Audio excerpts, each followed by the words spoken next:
Welcome to Carl DeGregorio's Desk Session 54. Nothing special about the number 54. We are just moving into the next phase. I used to work out at a gym in New York that was next door and sort of, I guess, above Studio 54 because I lived on 55th. And at the time, I think a revival of cabaret was sort of in residence there. It was a revival residence. I don't think it was just a run of the show. And of course, Studio 54 was what it was. And I worked in nightlife and I went to a lot of clubs. And but one thing that I remember about the gym was it was upstairs and it had a standing tanning salon, and you could pay, I think it was $2 a minute, and you would go down to the front desk and you would say, give me 10 minutes, and in between like the desk and getting up there, this is sort of indicative of my paranoid nature or my fear of things being taken away or not getting my fair share. I'd be like, what if somebody jumps in before I get up there? Like that was any likelihood or what have you. And maybe it happened, but it never happened to me. And, I would just like roll up my boxers because I didn't have the balls to go in there to, get ultraviolet rays on my balls and my cheeks. So I didn't wear briefs. So I'd like have to like kind of do a sumo wrestler roll up on my boxers to sort of, not have the mid-thigh tan lines, And I never really picked up a tan. It was me somehow trying to do ultraviolet there, like trying to keep myself from being bummed out in the winter. And I don't know if that was scientific. I know I'd read something about that. And today on the Death Session 54, without naming horrific events of this week and without hearkening back to horrific events of 24 years ago, the tack I'm going to take this week, which is something I've needed to do in the last few weeks because whether it was apparent or not to the desk session, I've been sort of faking it and feeling a little jacked up and coming to the desk session to sort of use it as a therapeutic. But honestly, I was having a tough time, and maybe not a tough time because again, there are real tough times and there were real tough times. And what I mean to say is my attitude shifted from light to dark or whatever you want to call it.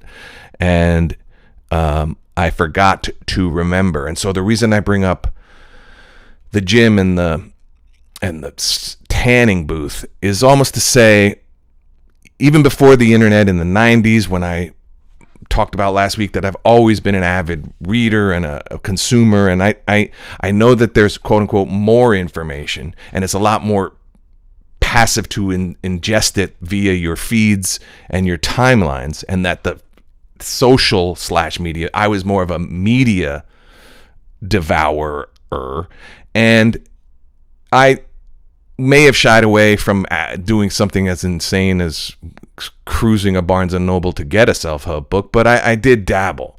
And I got the idea from some outlet or from some literature about, needing sunlight and living in the city. And then so getting into that tanning booth, which was also part of my lifestyle at the time, and I want to get back to it, and it was a good gym. Wasn't the top of the line, but it was a good gym, and I think it's a Gold's now. I don't know what it was before. But when I hearken back and when I think of 54 and as an episode and as Studio 54, which represented a lot of bullshit, sure, but that's my association with it. And I guess what I want to say is that I forgot to be grateful, or I forgot to acknowledge all my good fortunes, past and present. And it it reminds me that when I get bummed is I feel unlucky and put upon, and that shit's sliding down, and it's it's really, I guess, a misread, you know. And I guess the misread is maybe it was a physical thing. Maybe I was battling, fighting off a cold, or I've still been in physical therapy, and maybe my sleep pattern. It could be a lot of things, but then to let it blossom into, you know, a little dark cloud. So I don't know. I know that I judge a lot of media, social media, when I think people are like humble bragging, and I guess it's because I'm triggered and I have to stay off it, because if that's what it does to me, then I need to chill. But occasionally, and for my own purposes and for hopefully things people are working on, is to try to like heal yourself or find a way to remember, for me, that, you know, all this stuff, all these pursuits are voluntary. And I guess I am at an inflection point, you know, and there are things maybe I wish I would have done differently. And if I can say that without the rebuke of, you know, I know people use this no regrets mantra, and I don't, I mean, I think that's almost like a hashtag for sociopathy, but and there's interpretation. So no regrets could mean I did what I did and I found a way to make peace with it, good or bad. That could be a no regret take. My thinking is that, you know, cliche as it is, the way Sinatra, via the French composer and via Paul Anka, who wrote the American version of My Way, regrets, I've had a few, you know, and I think that's fair, you know, and I think that that is not proof of a failure of your self-help. You know, unfortunately, the preponderance of this stuff sets up an ideal that somehow the guy talking to the camera knows better than you, and or the gal, and I know gal is antiquated, so fuck me. But I think if you believe in the process, and if you believe in the constant battle, you know, if you have to use certain terminology or imagery, or I guess where I find myself lucky and where the wires got a little crossed was, obviously there wasn't as much self-help sensitivity training and things like that in my day. When I was growing up, it was, you know, go fuck yourself. But it wasn't really. It wasn't really.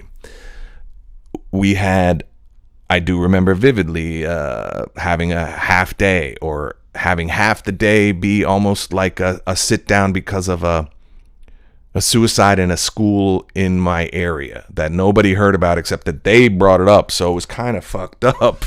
It's like we were blissfully unaware of this, and because there wasn't social media, maybe it would get in the paper, but, you know, if I read the fucking sports page, I was lucky. But like, they brought it to our attention and said, if you want to talk about it. So then you would sit there and people would talk about their feelings or whatever it might be, and we had these sort of circle ups. And so that was quote unquote Gen X, and before anyone gave a shit, they were giving a shit, and they were starting to implement this stuff. It was just whether it was crammed down your throat or if the terminology made it into the lexicon. And there was a weird thing they were trying to do in my school that flopped, but where they had a thing called peer counselors, and there was going to be like shifts. You could pick up shifts to talk to people. It never occurred, and I got chosen as a peer counselor. Like, someone would pour in there, tell me about their problems. It was kind of ill conceived, and it was just probably wound up being something on my application to make me seem like a swell guy, whether I was or wasn't. And maybe I wasn't, and maybe I was. But one of the gratitudes I'm going to share is because it's hard to have a gratitude for something that you're still chasing if you feel like you're coming up short. But one of my gratitudes is discovering acting and theater, and because that class and that exploration of emotional recall, the free-form nature of that class, which was not pick up your book and read chapter 1 and let's do some math problems, or in 1776, or none of it was rote study. It was, okay, today we're going to go around the circle and say what you think acting is, or and then how we were graded were on specific, like first a monologue, then a scene, then and so there was a way to sort of codify it for the sake of the grade. But it did give me a sense of self-care, self-help, accolades. It gave me a sense of prowess, to be honest with you. I don't know how. And another gratitude, I had somehow amassed enough credits in language to then have an elective. Now this just dawns on me. It was because I had room in my curriculum because of accelerated language in junior high school that I got to have room on my schedule for electives. And that's where I stumbled into an acting class. And because I was youngest, because that was something that you wouldn't get until, you wouldn't get until your junior, senior year, I got it maybe a year early, and it exposed me to old upperclassmen and upper class females, and a reputation began to grow. That gave me self-confidence, gave me a purpose, gave me a feeling of making my way. And then as I progressed, a lot of the things with sports and a lot of the things with acting I found analogous. Not fearing stepping out on stage and fearing performing poorly on the court. Those are analogous, I think. Learning your lines, warming up your voice, warming up your body, knowing the plays if there were organized ball, knowing where to hit the cutoff man, all that stuff. And so a gratitude was that I picked up on that vibe, that I was given that opportunity, that I was down that path, and I carry it with me as we speak. And now I also relate to things in the self-help, and I have I want to have a gratitude for a lot of books in my house, and my mother's high level of love of books. All right, and obviously this is all pre-technology, and I definitely put my ass in front of the TV for too many hours and got into movies and I was into all that couch potato shit. But I even at an early age, and even with the theater, reading for the sake of reading, reading outside of curriculum. It was where the wake-up call came that you could enjoy studying as long as it wasn't like a forced thing. Do you know what I'm saying? So that's a gratitude. And I have a lifelong reading habit, which has, if I notice sort of where mood tapers down, is I've fallen off from that. I don't have a book currently. I have a sample of the Al Pacino memoir, and I haven't read through it yet. And so, and I'm waiting for a Michael Connelly book. But I've always been a reader, and a lot of it was because of working at night and having days off. I have an animus about putting the TV on before it's evening time. So I have to fill the day with something, and I'm often off during the day and working at night.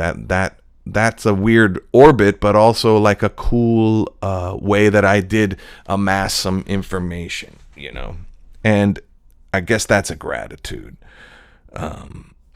And I guess I have a gratitude that I made it this far. I have a gratitude that I've lived without roommates since the 90s, which, I did a little stint in college and a little stint, after college, and then I lucked out into an apartment, and I've done that on both coasts. So that's a big gratitude, and I've managed, and I guess, as long as I don't compare myself, there's not a lot that I feel like I'm missing, Of course, again, with the no regrets, or, sure, I have regrets. I have a little bit of a late blooming nature. It feels like, where quality of life meant less to me than pursuit of dream, and identifying with the pursuit as identity.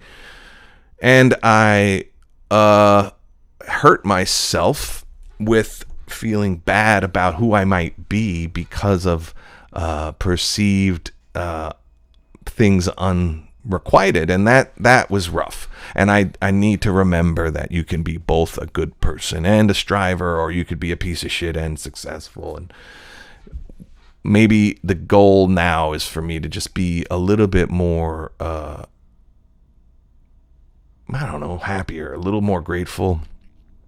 I say this all to say, these wishes, I don't even know what they are anymore, because of a forward-facing career, it doesn't seem like great shakes, to be honest with you. In terms of scrutiny, and in terms of interactivity and interconnectedness, I think it's just, there were haters. There were haters all along, in that hearkening back to when I was a peer counselor, someone ripped a photo off the wall of me, and someone stole my yearbook. Like, I don't know if those were haters. I just know that, there were people who maybe thought I was getting too much attention back in the day, and how silly that is. And because I needed it. And that's the other thing is, you get what you want. And I think I misinterpreted or went for, so I got a lot of attention, and actually it's not what I needed. I needed to feel better about my day to day, and I needed to be connected to maybe a purpose, and maybe connected to other people, and and I have left blanks in my life, family, etc., family of my own, things like that. And I'm not saying I don't want to go down that road, that's too personal, but I have a lot, and we all have a lot to be grateful for. And vis-a-vis 9/11, I've people have probably bored everybody else with where they were, and I don't know. All I'll say is I was in Manhattan. I had friends who were in the buildings. I lost people. The incredible thing that I will say was things like calling your agent. The dude jumped on the phone. Are you okay? A guy I barely knew was just taking every call. And then I will say this, every year it's almost an anniversary of me being in LA. I think I left New York a month later, and I didn't regret it. I just didn't feel like I should have gone, because I thought, like, quote unquote, New York needed me, or I needed New York. And then I dislocated myself from that to come to LA, where people were still having stories about their being affected by it, which wasn't as firsthand as mine. And it's not a race to the bottom, and it's not a race for trauma bragging. And I don't want to discuss it like that, but, and it's a fine line. There's a line in that, I just stumbled on a doc. There's a line in that Feed the World song, the English, the British version of We Are the World, that actually started the movement. The Bob Geldof got that thing off the ground. And Bono has the line, tonight, thank God it's them instead of you, is a crazy line when you think about it. To me, it's particularly UK British. It's definitely particular because it's a high notion. It's sort of an intellectual notion, or is it? I don't know. And it is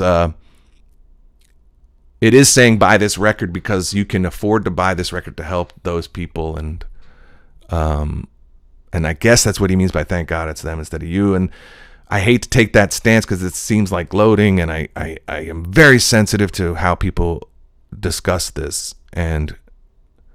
But don't envy the dead. You know what I mean? 9/11 it was our nation's tragedy, and it hurt my heart to know people I knew passed away, but it wasn't my particular tragedy, other than obviously having empathy and sympathy and having my life disrupted and being at Union Square, right, at the demarcation zone and smelling the fires, all that stuff. It still wasn't. It wasn't I just didn't want to trauma bond with people who really had loss, and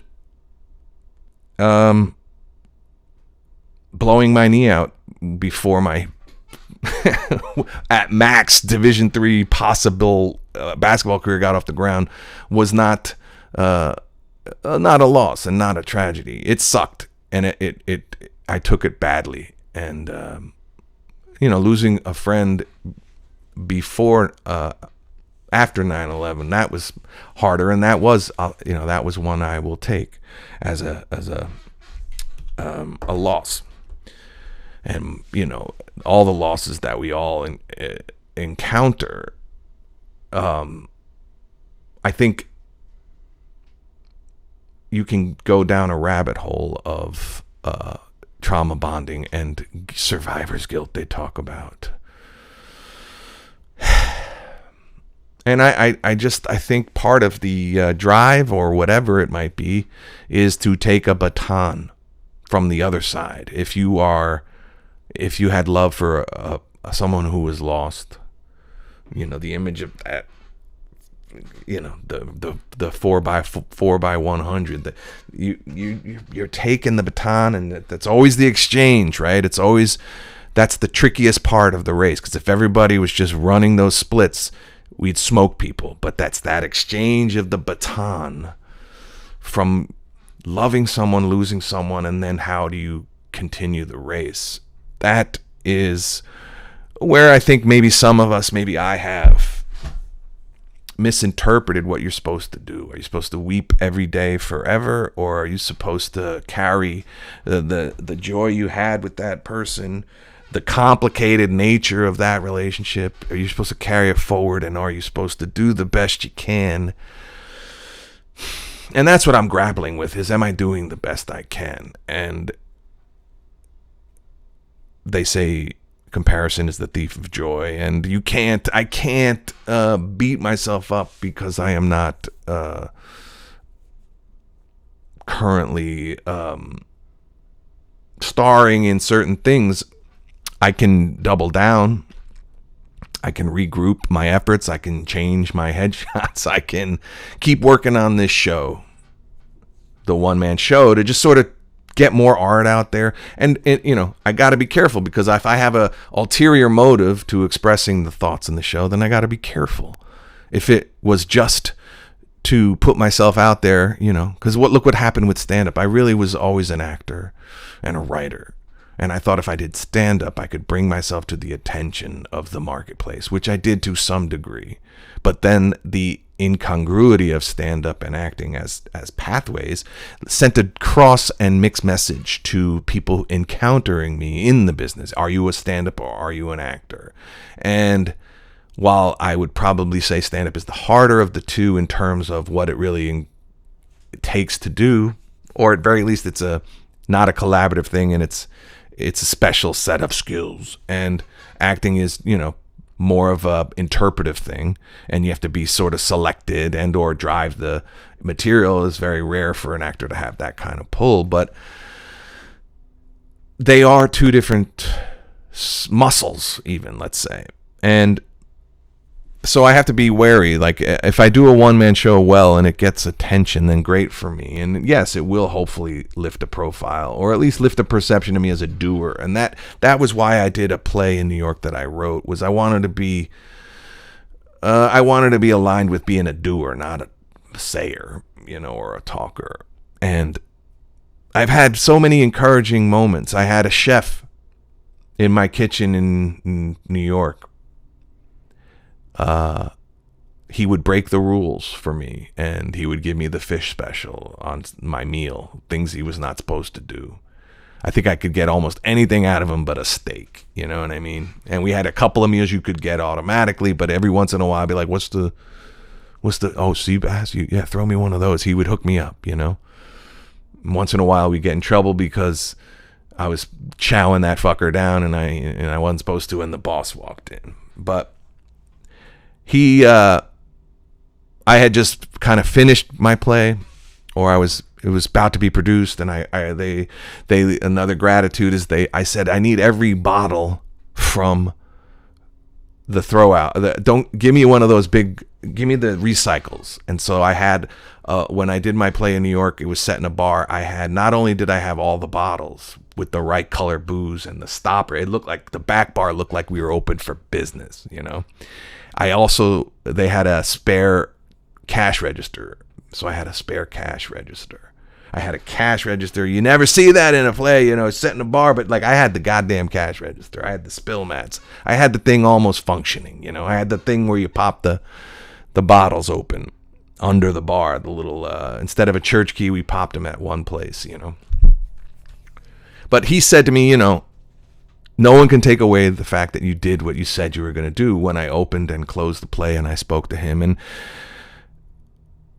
and you're not a shit talker. And that's a gratitude that I can take his compliment, take his kindness, take his everything he did along the way for me, and just being a coworker in a tough business. And he got it. And he said a nice thing, and he may not, I don't think he came to see it, but because he was a 6-day-a-week kind of guy. And I can't blame him for that. Or maybe I didn't invite him. Who the fuck knows? But he had kind things to say, and I always remember that, and that's a gratitude that I have. And I'm just trying to, if depression is they say an obsession with the past, right? Then you can say that anxiety is looking to the future too much. Well, you can also use the past as a a lesson. You can gain some wisdom from the past, And so as my light popped off, and as the images look different, I guess moving forward in 54 and being grateful, and I could keep going with the gratitudes, and I probably should, to be honest with you. It's hard because it's hard to let go of a identity of struggle, I think. And I think if there's a regret, one of the few, is that I may have been attached to something. And I want to maybe try to let that go. That things going well are just as likely as going badly. If it's 50-50, that's worth the gamble to get them. And maybe I'm just not sure what I look like when it's all going well, And I don't want to identify with tragedy. And I want to know that I'm one of the lucky ones and I still have a chance. And with some of these news events, if people are out there, putting toxicity out there, it's still my fault for even coming across it. It's harder to avoid these days, but it's still something I have to make a concerted effort. And as I get my legs back via the injury, and I'm getting back into, I'm closing out the physical therapy and I'm able to get back to my walks, it dawns on me how much energy I was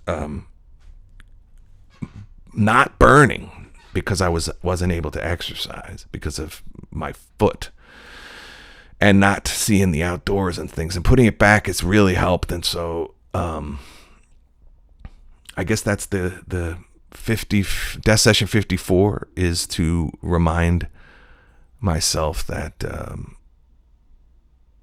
we don't have to suffer to be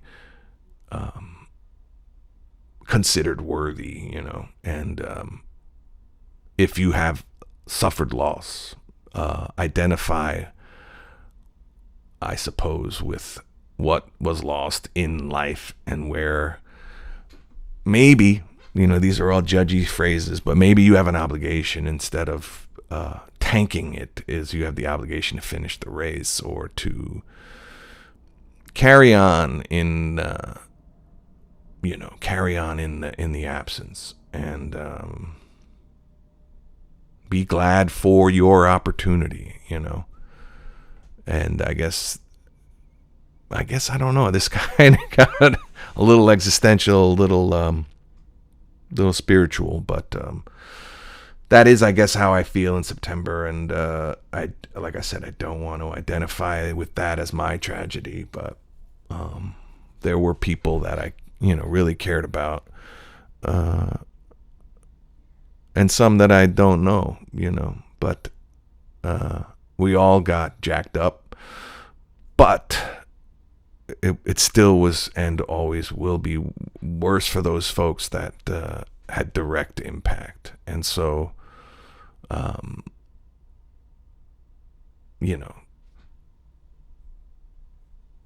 guess just whatever lesson, whatever spirituality you lean into, is, I think they all just really want you to try a little harder, and I gotta try a little harder, and that it's worth trying harder for the idea of happiness, or the idea of enlightenment, or the idea of maybe heaven here, heaven on earth, all these overlaps of what living in a certain stricture. They're really just all, I think, to alleviate the agony of uncertainty or self-flagellation, even though some of the religions practice it. But I think we're here to have more time in the light, and so that's where we're at. And thanks for getting me to 54. That's 2 after 52, so I can also lighten up. I may or may not do this every week. I can say I did that one thing, which was I promised myself I'd do it once a week, and that's not a big commitment. But maybe I can do less, more, double down, throw the mic and lights on, even though that one went out because I didn't charge it. Maybe I can jump on when I got a feeling and I want to talk. I have to get back on the horse about trying to produce this show now that I am sort of greenlit to be active again, and I got to figure out my work life. But we're going to try not to freak the fuck out, because the alternatives, as this week has shown, there are worse fates than uncertainty. And I'm glad I that's all I'm contending with. So peace. Death Session 54.